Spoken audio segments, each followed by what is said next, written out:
السلام علیکم ورحمۃ اللہ وبرکاتہ۔ میں ہوں حکیم قاری محمد نواب نوری۔ آج ہم گفتگو کریں گے بے ارادہ پیشاب کا خارج ہونا یا پیشاب کا نکل جانا۔ اس بیماری میں مثانہ میں پیشاب روکنے کی قوت کمزور پڑ جاتی ہے۔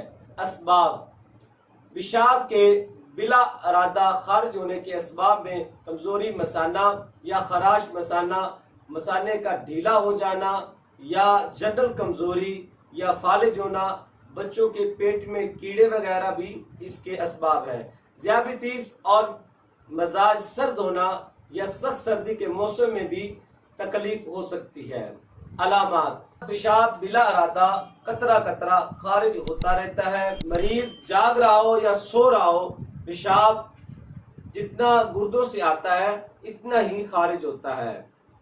بس مریض کو ایسے محسوس ہوتا ہے کہ اس کے کپڑے بھیگ رہے ہوں۔ نسخہ نوٹ فرما لیں: فلفل سیاہ 2 گرام، زنجبیل 3 گرام، کندر، سعد کوفی، جفت بلوط، کست شیریں، مستگی رومی، فلفل دراز سبھی 5 گرام، شہد خالص 7 گرام۔ تمام ادویات باریک کر کے شہد میں حبوب با قدر نخود گولیاں بنا لیں۔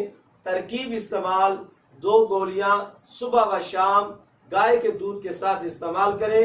انشاءاللہ العزیز اس مرض سے افاقہ ہو جائے گا۔ دعاؤں میں یاد رکھیے گا۔ اللہ حافظ۔